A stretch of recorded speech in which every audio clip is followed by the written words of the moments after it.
গোলকগঞ্জত ৫১৫ সংখ্যক চিলাৰাইৰ জন্মজয়ন্তী উদযাপন। গোলকগঞ্জৰ লক্ষীমাৰী হাইস্কুলৰ খেলপথাৰত ভাৰতীয় জনতা পাৰ্টি ধুবুৰী জিলাৰ দুগত বৰ্ণাঢ্য কাৰ্যসূচীৰে অনুষ্ঠিত হয় চিলাৰাই দিৱস। পুৱাৰে পৰা বিভিন্ন কাৰ্যসূচীৰ লগতে সাংস্কৃতিক অনুষ্ঠান অনুষ্ঠিত হয়।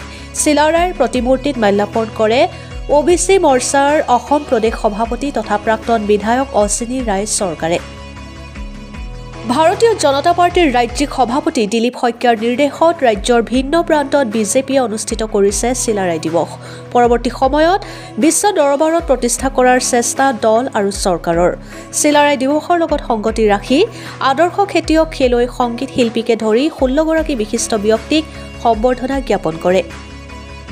চিলাৰাই দিৱসৰ লগত সংগতি ৰাখি চিত্ৰাংকন প্ৰতিযোগিতা, বক্তৃতা প্ৰতিযোগিতা, সাংস্কৃতিক অনুষ্ঠান, মুকলি সভাত আদৰণি ভাষণ দিয়ে শ্ৰীযুত শৈলেন্দ্ৰ কিশোৰ ৰায়, আহ্বায়ক চিলাৰাই দিৱস উদযাপন সমিতি, নিৰ্দিষ্ট বক্তা শ্ৰীযুত পৰমেশ ৰায়, সহকাৰী অধ্যাপক প্ৰগতি মহাবিদ্যালয়ৰ আগমনী মুখ্য বক্তা ডক্টৰ প্ৰতিমা নিয়োগী, অৱসৰী অধ্যাপিকা চিলাৰাই মহাবিদ্যালয় গোলকগঞ্জ, বিশিষ্ট অতিথি শ্ৰীযুত প্ৰসেনজিৎ দত্ত, সভাপতি বিজেপি ধুবুৰী জিলা সমিতিৰ লগতে বিভিন্ন কেন্দ্ৰৰ পৰা অহা কাৰ্যকৰ্তাসকল উপস্থিত থকা পৰিলক্ষিত হয়।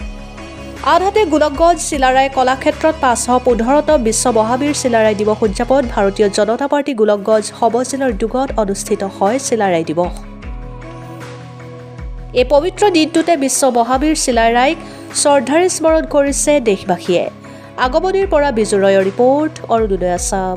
ভাৰতীয় জনতা পাৰ্টিৰ ৰাজ্যিক সভাপতি দিলীপ শইকীয়াৰ ডাঙৰীয়াৰ নিৰ্দেশত আহ্বানত ভাৰতীয় জনতা পাৰ্টিৰ বিভিন্ন স্তৰত, জিলা স্তৰত আমাৰ চিলাৰাই দিৱস উদযাপন কৰা হৈছে আৰু ইয়াত দেখা গৈছে আমি ধুবুৰী জিলাৰ লক্ষীমাৰী হাইস্কুল প্ৰাংগণত আমি চিলাৰাই দিৱস উদযাপন কৰিছোঁ।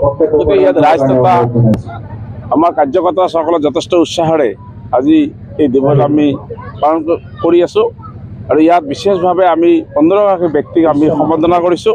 কৃষি ক্ষেত্ৰত, আমাৰ সাংবাদিক বা সংবাদ জগতৰ ক্ষেত্ৰতে হওক, আমাৰ শিক্ষকতা হওক, আৰ্টিষ্ট, চিত্ৰকলা, আমাৰ বিভিন্ন আমাৰ ইয়াত যিখিনি কলা কৃষ্টি আছে, যেনেকৈ দোতৰা বাদক, আমাৰ দোতৰা বাৰু বাচি বাদক, এই সকলোখিনি সামৰি আমি 15গৰাকী ব্যক্তিক বিশেষভাৱে সম্বৰ্ধনা কৰিছোঁ আৰু ইয়াত দুজন সমল ব্যক্তিৰে চিলাৰাই আমাৰ বিশ্ব মহাবীৰ চিলাৰাইৰ ওপৰত ইয়াত বক্তৃতা প্ৰদান তেখেতসকলে কৰিব আৰু মই আশা ৰাখিছোঁ এই তেখেতসকলে যি বক্তৃতা প্ৰদান কৰিব তাৰ দ্বাৰাই আমাৰ ইয়াত উপস্থিত থকা প্ৰত্যেকজন ব্যক্তিয়ে যে বিশ্ব মহাবীৰ চিলাৰাই আৰু তেখেতৰ জ্যেষ্ঠ ভাতৃ নৰনাৰায়ণে কি ধৰণে ৰাজ্য পৰিচালনা কৰি আমাৰ শ্ৰীমন্ত শংকৰদেৱ গুৰুজনাক কি ধৰণে তেখেতৰ ৰাষ্ট্ৰবাদ স্থান দি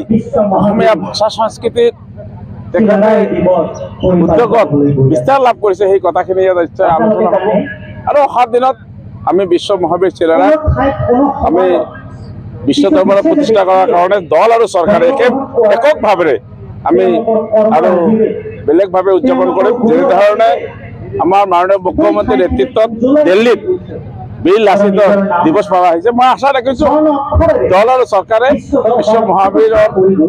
বিশ্ব মহাবীৰ চিলাৰাই দিৱস আমি আগন্তুক দিনত দিল্লীত আমি লাচিত বৰফুকনৰ নিচিনাকৈ উদযাপন কৰাৰ কাৰণে আমাৰ চেষ্টা থাকিব আৰু এই চেষ্টাত আমি সফল হ'ম বুলি মই আশা ৰাখি আজি চিলাৰাই দিৱসত অসমবাসীক, আমাৰ ধুবুৰীবাসী আৰু গোলকগঞ্জবাসীক আৰু মাঘী বন্ধুৰ আমাৰ শুভেচ্ছা জনাইছোঁ। ধন্যবাদ।